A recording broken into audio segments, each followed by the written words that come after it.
नमस्कार. भक्तिसागर भाव या चॅनलमध्ये मी आज श्री महालक्ष्मी व्रताची कथा सादर करणार आहे. श्री लक्ष्मीची कृपा आपल्यावर व्हावी. लक्ष्मीने व्रत कसे करायचे हे सर्व या आपल्या कथेत सांगितले आहे. कथा सुरू करत आहे. श्री लक्ष्मीची कृपा आपल्यावर व्हावी. तिने आपल्या घरात सतत वास करावा. पैसा, शांती, समाधान घरात नांदावे म्हणून श्री महालक्ष्मीचे व्रत करतात. हे व्रत केल्याने मनातल्या सर्व इच्छा पूर्ण होतात. श्री महालक्ष्मीची अनेक नावे, अनेक रूपे आहेत. पार्वती, सिंधुकन्या, महालक्ष्मी, लक्ष्मी, राजलक्ष्मी, गृहलक्ष्मी, सावित्री, राधिका, रासेश्वरी, चंद्रा, गिरिजा, पद्मा, मालती, सुशीला अशा विविध नावांनी श्री महालक्ष्मी ओळखली जाते. अशा या सर्वानुभूती असलेल्या श्री महालक्ष्मीची ध्यानी घ्यावी अशी ही कहाणी आहे. द्वापार युगातली, आपल्या भारतातील सौराष्ट्र देशात घडलेली. तेथे एक राजा राज्य करीत होता. त्याचे नाव भद्रश्रवा. तो शूर होता, दयाळू होता, प्रजादक्ष होता. 4 वेद, 6 शास्त्रे, 18 पुराणे यांचे ज्ञान त्याला होते. अशा या राजाच्या राणीचे नाव होते सूरजचंद्रिका. राणी रूपाने सुंदर होती, सुलक्षणी होती आणि पतिनिष्ठ होती. त्यांना एकूण 8 अपत्ये होती, 7 पुत्र आणि त्यांच्यानंतर झालेली एक कन्या. राणीने कन्येचे नाव ठेवले होते शांबाला. एकदा देवीच्या मनात आले, आपण राजाच्या राजप्रसादी जावे. त्याने राजा आणखी सुखी होईल, प्रजेलाही तो आणखी सुख देईल. गरिबाकडे राहिले तर सगळ्या संपत्तीचा तो एकटाच उपभोग घेईल. म्हणून देवीने एका म्हातारीचे रूप घेतले. फाटकी वस्त्रे लाली, आधारासाठी काठी टेकीत निघाली आणि ती राणीच्या महालाच्या दाराशी आली. तिला पाहताच एक दासी पुढे आली. तिने म्हातारीला विचारले, कोण ग बाई तू? कुठून आलीस? काय काम काढलंस? तुझं नाव काय? गाव काय? काय हवं तुला? म्हातारीचे रूप घेतलेली श्री महालक्ष्मी म्हणाली, माझं नाव कमलाबाई, द्वारकेला राहते मी. तुझ्या राणीला भेटायला आले. कुठे आहे ती? दासी म्हणाली, राणीसाहेब महालात आहेत. त्यांना सांगायला गेले तर त्या माझ्यावरच रागवतील. तुला त्या कशा भेटतील? तुझा अवतार पाहून तुला त्या हाकलूनच देतील. तू इथेच थोडा वेळ आडोशाला थांब. म्हातारीला राग आला.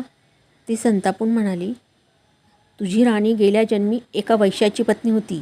तो वैश्य फार गरीब होता. त्यावरून त्या दोघांची नेहमी भांडणे होत.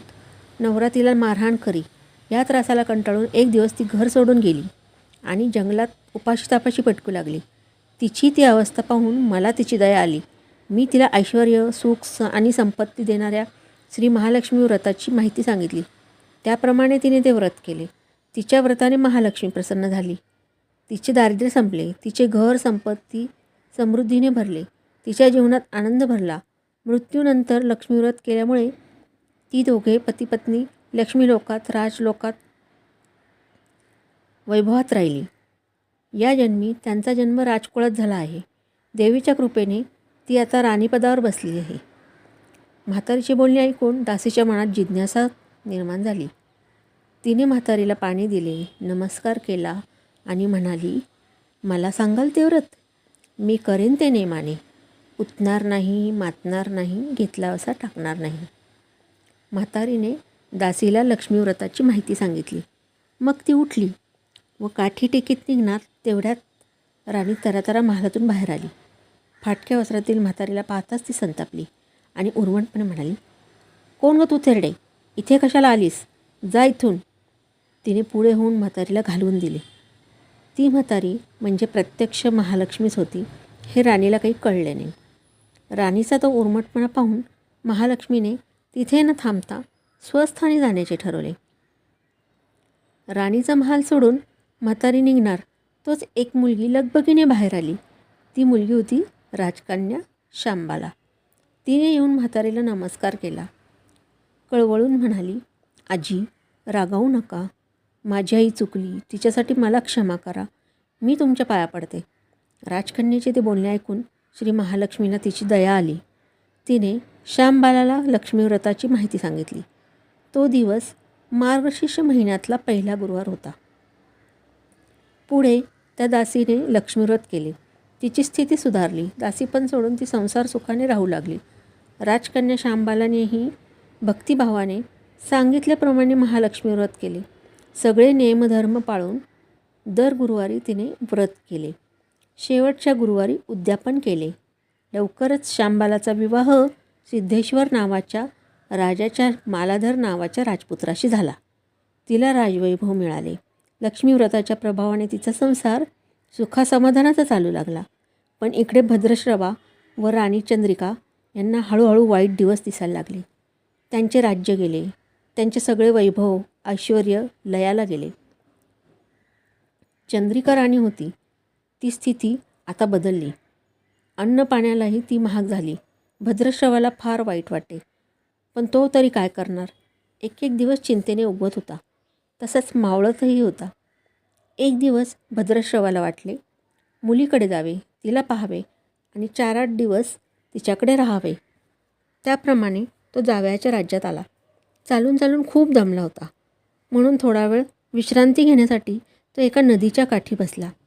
राणीची दासी नदीवर येत होती. तिने भद्रश्रवाला ओळखले. दासी धावत महालात गेली. राजाला बातमी सांगितली. शांबालालाही ते समजले. शांबाला आणि मालाधराने रथ पाठवून भद्रश्रवाला मोठ्या मान सन्मानाने राजवाड्यात आणले आणि त्याचा आदर सत्कार केला. काही दिवस जावयाचा आणि मुलीचा पाहुणचार घेत भद्रश्रवा राजवाड्यात राहिला. आता परत जायचे विचार त्याच्या मनात घोळू लागले. जावयाला त्याने तसे सांगितले. जावयाने संमती दिली. भद्रश्रवा परत जायला निघाला. तेव्हा शांबालाने एक हंडाभरून धन पित्याला दिले. तो हंडा घेऊन भद्रश्रवा घरी आला. मुलीने धनाने भरलेला हंडा दिला आहे हे ऐकून सूरजचंद्रिकेचा आनंद गगनात मावेना. घाईघाईने तिने हंड्यावरचे झाकण काढले.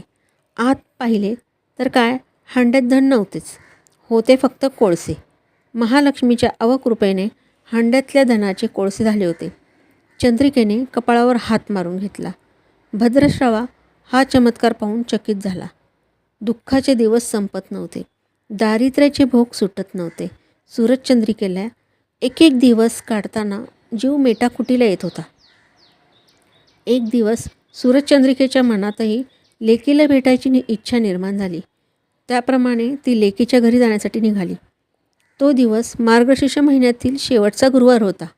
सूरजचंद्रिका लेकीच्या घरी पोहोचली तेव्हा शांबाला व्रताचे उद्यापन करीत होती. शांबालाईने आईकडूनही महालक्ष्मी व्रत करून घेतले. 4 दिवस मुलीकडे राहून सूरजचंद्रिका परत आपल्या गावात आली. लक्ष्मीव्रत केल्यामुळे काही दिवसातच त्यांचे पूर्वीचे वैभव परत मिळाले. राज्यप्राप्ती झाली. पुढे काही दिवसांनी आई वडिलांना भेटण्यासाठी म्हणून शांबाला माहेरी आली. पण बाप भेटायला गेला असताना त्याला शांबालेने कोळसा भरलेला हंडा दिला होता, पण आपल्याला मात्र काहीच दिलं नाही. हा राग राणीच्या मनात होता. त्यामुळे शांबालेचे व्हावे तसे स्वागत कोणी केले नाही. राणीने एक प्रकारे तिचा अपमानच केला होता. पण शांबालेला आईचा राग आला नाही. ती पुन्हा आपल्या घरी जाण्यासाठी निघाली. निघताना तिने पूर्वी बापाला दिलेला हंडा परत घेतला. त्यात मीठ भरले व तो हंडा घेऊन ती आपल्या सासरी आली. स्वगृही आल्यावर मालाधराने शांबालेला विचारले, माहेराहून काय आणलेस? शांबालेने बरोबर आणलेल्या हंड्याकडे बोट दाखवले. मालाधराने झाकण काढून आत पाहिले तर हंड्यात मिठाचे खडे. मालाधराने चकित होऊन पत्नीला विचारले, हे काय? या मिठाचा काय उपयोग? शांबाला म्हणाली, थोडं थांबा म्हणजे कळेलच. त्या दिवशी शांबालेने कुठल्याच पदार्थात मीठ घातले नाही. सगळेच पदार्थ अळणी. मालाधर जेवायला बसल्यावर तिने त्याला सगळे पदार्थ वाढले. सगळे जेवण त्याला अळणी लागले. मग श्यामबालेने पानात थोडे मीठ वाढले. अन्नपदार्थात मिसळताच बेचव अन्नाला चव आली. हा मिठाचा उपयोग, श्यामबाला पतीला म्हणाली. मालाधरालाही तिचे म्हणणे पटले. थोडक्यात, जे कुणी महालक्ष्मी व्रत श्रद्धेने आणि मनोभावे करतील त्यांना श्री महालक्ष्मी प्रसन्न होऊन त्यांच्यावर तिची कृपा होईल. पण श्रीमंती आल्यावर सुद्धा माणसाने ओतू नये. नित्यनेमाने श्री महालक्ष्मी व्रत करावे. देवीचे मननचिंतन करावे. म्हणजे देवी सदैव तुमच्या पाठीशी उभी राहील, तुमची मनोकामना पुरी करेल. श्री महालक्ष्मीची ही कहाणी गुरुवारची सुफळ संपूर्ण. ओम श्री महालक्ष्मी नमः. ओम शांती शांती शांती शांती.